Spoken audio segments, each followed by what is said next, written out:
So recently I hit up Amazon's dumpster that they throw a lot of their workplace stuff out in, like stuff the employees would use that I guess they just no longer use it.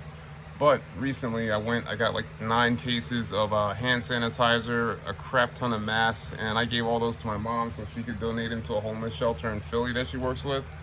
So that was a great feeling to be able to, I don't know why they throw that stuff out. I guess it's like a tax write-off, but whatever. They throw out some good stuff. Anyway, along with that stuff, I got a guitar amp. I don't know why that was in there. It worked. I traded it in at Barracks Trading Post for a massive audio 12-inch sub in a box.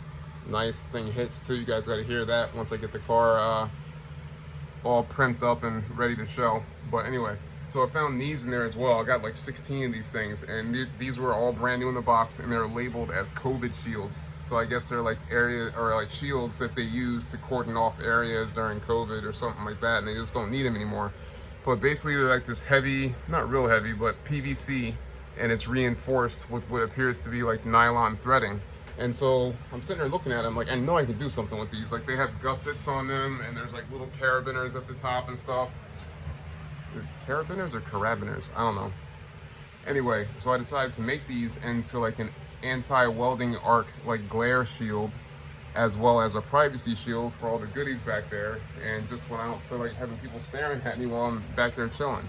So what I did was basically suspend them from the ceiling or from the conduit up there. They're not super heavy, so it's not gonna hurt anything. And then rolled them up, and then I used these secure line Velcro hanging straps that are for like extension cords or whatever. And those things are awesome too. Like I've had them for years. I got them at Habitat for Humanity for like $1/4 a pack, like super cheap.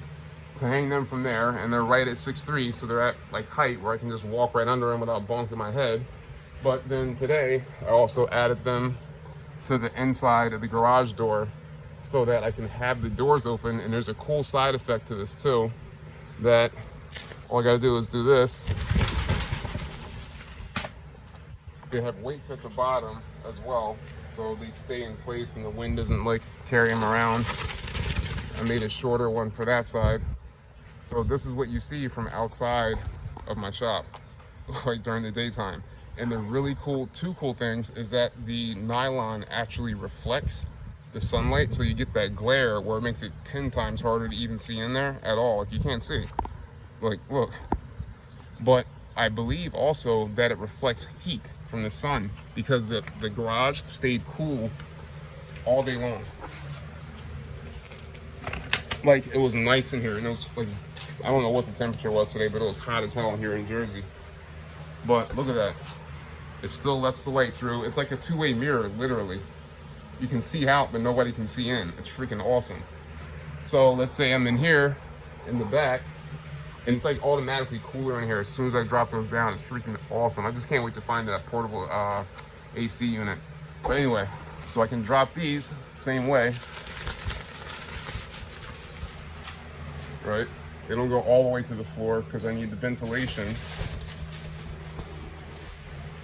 And boom, same thing back there, even more privacy. So if you think about it, from out here, looking in, I mean, these ones are sturdy. Out here looking in, you can't even tell anybody's in there, period, especially all the way in the back. So that's pure privacy for all the goodies on the shelf, and for when I'm back there working, nobody's in my business. It's freaking awesome. But yeah, the shop's starting to come together, man. I'm putting in serious hours making this place like a place for me to build one Lowrider, my favorite car of all time. I'm putting everything into this build, man. Working on a important project, which is kind of like some of the reason for the downtime that I had about it, but we're getting there. Yeah, the rear end's still up on the table, custom made welding table, the custom extension. I got a whole separate video I need to upload about this addition to the welding table that I made. It's a retractable hinged leaf for the welding table. This is a part from a office chair, the retractable leg rest portion of it. Stole that off the office chair from the dumpster, because you know I'm a dumpster engineer. Some of my little scrap goodies back there that I use in different projects. But yeah, it's starting to come together.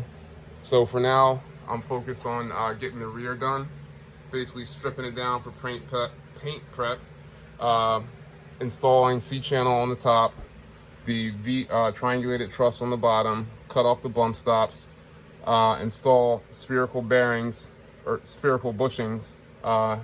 After I decide to figure out how I'm gonna get these out, and I know this has to be melted and etc. I'll be able to do that, no problem. I got torches and all that good stuff. Not sure I'm gonna do the brake swap just yet. To start, I just want to get the car on the road and running. That's something that can be done with it on the car, no big deal. But yeah, like I'm keeping track of what I'm doing here, like little to-do list. Yeah, all my other projects kind of gotta wait, man. The car is the priority now. Like, I got this little mini pocket bike back there that's like gonna be super nasty. I got like 10, like, I don't know, like $1,100 in parts for it. Like, that's hidden back there. I'll do another video on that one day. Like, I want to learn how to use my micro lathe here. It's a TAG micro lathe too. A nice little piece of equipment for turning your own parts and making custom stuff for the trunk bling. You know what I mean? Trying to get into that too, but you know, need a lowrider first, right? Gotta fix this TV. Like, I think it has a bad power supply. It's worth fixing too. Nice little skinny LED down at the dumpster. Tools are getting a little bit more organized, you know, getting it together. This little custom setup here that I made from this material, which is aluminum I-beam that came from this fencing system that used to surround the dog park here in my development. And they tore it down and just threw the material out, and it was like 16 footers of this kind of material covered in this kind of material, which is like a PVC, I believe.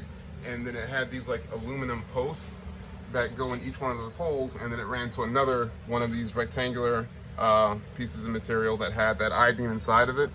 And look how many of these things were they left there. All brand new in the package, all like probably T6061 aluminum extruded aluminum tubing, all brand new in the box. And I got way more than that too. It's like there's like 2 rows of those things in there. I have no idea what I'm gonna use that for. I mean, I'm trying to learn how to TIG weld because I got a TIG welder, and I also want to like get good at messing with tubing, like fish mounting. I'm gonna make a little jig for fish mounting tube and that kind of stuff. So I don't know, man. I'm always trying to learn, always pushing myself, always working. It's a blessing to be able to work from home for myself because, you know, I do what I want to do. As long as I get business taken care of, I can be in here all day one day and then work all day the next day if I want. So it's pretty cool. Little first aid setup.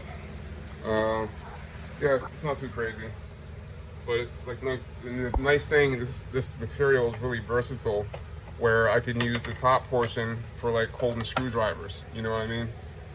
To keep them in one place. And then also, a friend of mine owns an electronics repair shop, had a ton of these little bins, and I wasn't sure how I was going to like mount them. Then I saw the little lip on the back, and it's the perfect like size to slide right over that material, and it's like a perfect fit. So easy to take off. It's strong. You can slide them back and forth, and as you can see in the back, I haven't actually gone in and organized all the bins yet. Like these are on this side are pretty much organized behind that wood. That's all my abrasives. So I keep all that stuff right next to the grinders, which are mounted to the shelf, right next to the welding table, etc. And then this is just like random hardware back there. And it's cool because you can slide them out of the way if you need to and stuff on that, you know, aluminum I-beam. Anyway, this video is getting way longer than I wanted it to be. So anyway, yo guys, I'm doing some cool shit here, man. Like I'm running on a shoestring budget as far as like facilities and tooling and whatnot. I'm working out of a 1-car garage and turning it into a custom shop to build a serious street hopper lowrider out here in Jersey by myself. Haven't touched a welder in 20 years, but I am now. So if you like this kind of content, I come up with some innovative stuff and different ideas of things to make, you know, your environment work better for you, to be more efficient in a small place. You might learn something in here. Just leave me a random comment. It helps get my videos out to more people, and I'm trying to get monetized again by putting out decent content. You know, I'm not like clickbaiting or anything like that. So just help me out, guys. I really appreciate it. All the subs, the likes, the shares, all that stuff helps my videos get out to more people. So thank y'all. Peace.